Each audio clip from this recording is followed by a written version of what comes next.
This video is sponsored by Skillshare. The first 1,000 people who click the link in the description will get a free trial of Skillshare Premium.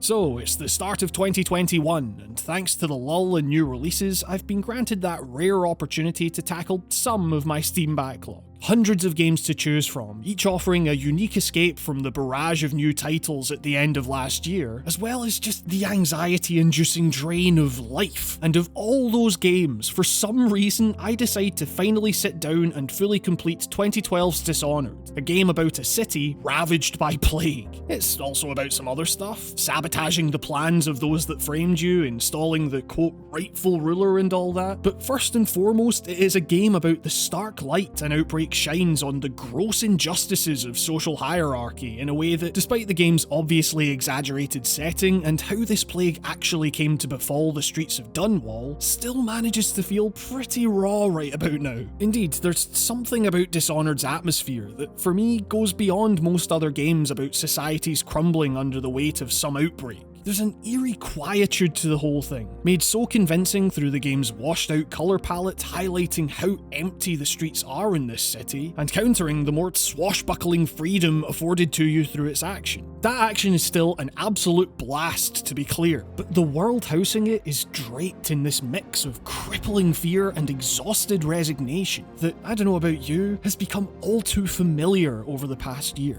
It's a testament to just how well this world is built out, obviously putting the decidedly more threatening tone of its signage to one side. I recognise something about our current situation, in the way citizens are warned to look out for signs of the disease and report it, the talk of lockdowns, of being told that we all need to make sacrifices for the greater good right now. There's something that at least staves off the effects of the rat plague that many of those who need it most worry they won't have access to. And I think that's the key to why, despite me having a really good time with it overall, Dishonored has hung over me. It's like a spectre that I can't shake. It's hard not to notice that Dunwall is more or less at the same point of its crisis as we are of ours. And I know that sounds dramatic, but bear with me here. This isn't the early days of the outbreak, where people are panicking while trying to escape or merely understand what's going on. Nor is it a truly post-apocalyptic picking up the pieces scenario many years after the fact.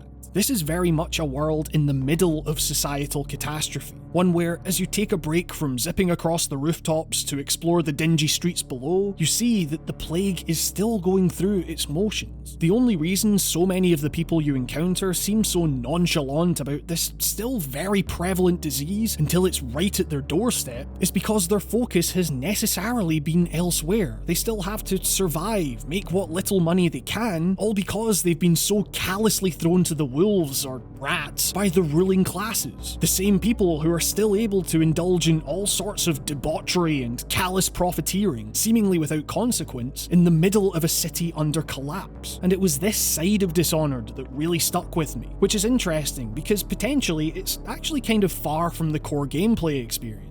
In fact, in line with its immersive sim lineage, a lot of this world is conveyed through audio logs and diary entries, scribbled notes, environmental storytelling, and overheard conversations. All things you can blast right through as you race across the rooftops and figure out which way might be best to take out your unsuspecting prey. In theory, the society of Dunwall exists in your peripheral vision unless you stop to look at it. You can't get to the heavily guarded fortresses, mansions, and clubs housing your high society targets without first traversing the streets, in whatever way you choose, to get there. But stop and look I did. Not simply to find the many alternate paths that quests can take if you talk to the right person and find some other means of dispatching your target, but because that world building ended up dramatically informing the way I viewed my own gameplay and interpreted the game as a whole, painting a picture of a world whose numerous gargantuan problems would categorically not be solved by protagonist Corvo fulfilling the task bestowed upon him. Despite being tasked with infiltrating and taking out the most powerful members of this society, in the grand scheme of things, very little of what you do in Dishonored actually matters. For example, you go to a masked ball where beforehand you're asked to give a letter to one of the attendees by a member of your own team. I never know its contents. I just give it to the masked stranger, whereupon he calls its sender a gutless coward and leads me down to a private area. He tells me to take a gun and we duel. I stand over his now dead body, puzzled.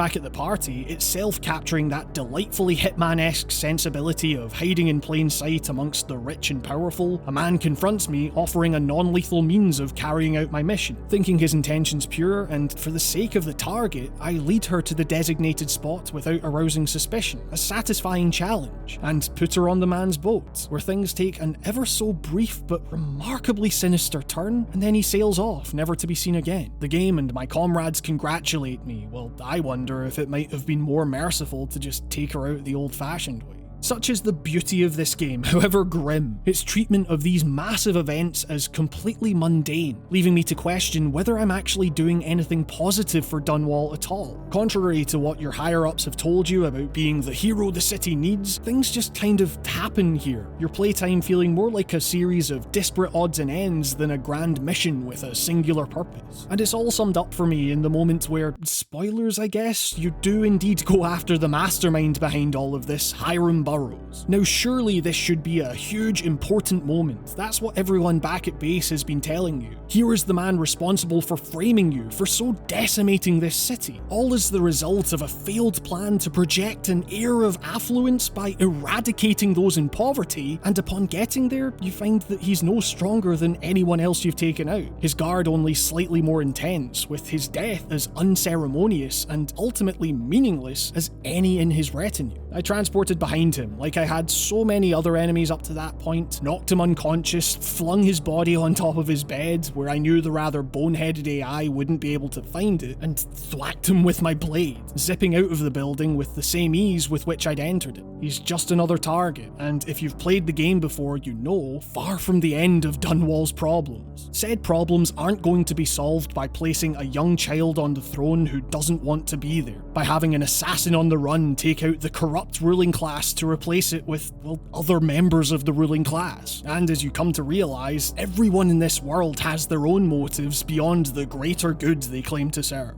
It's all bullshit political games, coming at the direct cost of the citizens these people are supposed to help, left to die horribly as your cohorts pat each other on the back for a completely meaningless job well done. Congratulations, I guess, the vote went the way the Admiral wanted it to, and corpses are still dumped on top of more corpses.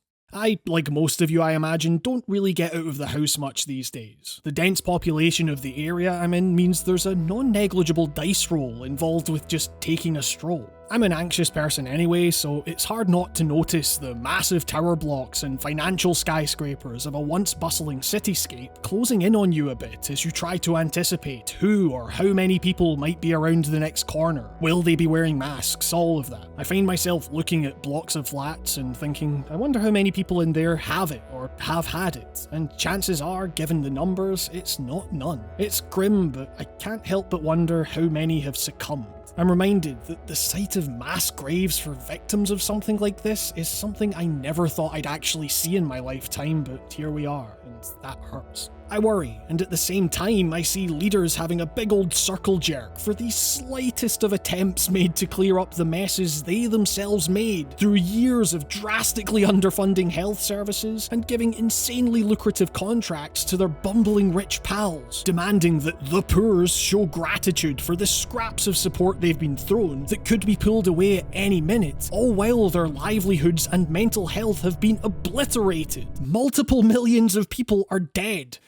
Crippling fear mixed with exhausted resignation. In 2012, there is no way that Arkane could have foreseen things ending up the way they have done. Back then, it probably would have been easy for me to read this game as a pretty well-told revenge tale in a well-established setting. It could have been driven by any cataclysm, and you'd likely still have profiteers pursuing and celebrating largely meaningless alterations to the hierarchy of power, and leaving the poor to fend for themselves and die in the process. The purpose of this game was clearly not to illustrate the means by which humanity might survive and prevail against an actual outbreak. Arkane just happened to use plague as the lens through which to examine these deeper societal problems. With that in mind, it's hard to find much hope playing Dishonored in 2021, a time where all we want is to be free from illness and despair. But what it does offer is a still immensely enjoyable suite of mechanics with which to navigate this playground, where, if only for a few short hours, you can soar above it all, a fleeting moment of existence outside the vice-like grip of an unjust hierarchy. instilling a fear in those at the top that they so consistently enforce on those below them. And if there's a more relevant and cathartic power fantasy to be found in 2021, I don't know what it is. Whew, that was all a bit grim, so let's shift to something positive, taking the next step in your creative journey like millions of others already are with today's sponsor, Skillshare. Skillshare is an online learning community for creative and curious people. Explore new skills, deepen existing passions, and get lost in creativity with Skillshare's inspiring online classes, on topics including illustration, photography, video, design, and more. Finding your to-do list a bit overwhelming right now? Why not try Thomas Frank's Productivity Masterclass, Create a Custom System That Works. It's a remarkably accessible class that emphasizes making small changes that will have a big impact on your routine, whatever it is you're setting out to do. What's more, Skillshare offers classes designed for real life and all the circumstances that come with it. These lessons can help you stay inspired, express yourself, and introduce you to a community of millions, all for less than $10 a month with an annual subscription. And because Skillshare is sponsoring this video, the first 1,000 people who click my link in the description will get a free trial of Skillshare Premium, so there's no risk to checking it out for yourself, and you'll really be helping the channel in the process. Thank you to Skillshare for sponsoring this video, and I hope you all enjoyed this piece on Dishonored. I'd like to thank my patrons here. The outpouring of support after my Game of the Year video was nothing short of humbling, and the Patreon pledges specifically have a more dramatic impact than you know on my ability to keep the show going. I haven't been able to respond to every message yet, but please know that I have read them and they really meant the world to me. Thank you all so much. And thanks to those that have checked out the Writing on Games cast too, link in the description. If you've enjoyed any of the videos I've put out and want to help the channel continue so I can keep making more, you can directly help out as well as get things like early access to ad-free video uploads by heading to patreon.com/writingongames and pledging only what you feel comfortable with. I am forever thankful for your support in whatever form it takes. Special thanks go to Mark B. Writing, Artyom Vitsyuk, Nicholas Villeneuve, Captain Knusbrig, Leah Chinello, Henry Malek, Bryce Snyder, Lucas, David Björk, Winter, Timothy Jones, Hebe Amori, The Nameless Guy, Tommy Carver-Chaplin, Dr. Motorcycle, Shardfire, Rob, Anna Pimentel, Jesse Ryan, Spike Jones, Dallas Keane, Charlie Kimball, and Charlie Yang. And with that, this has been another episode of Writing on Games. Thank you so much for watching, stay safe, and I will see you all next time.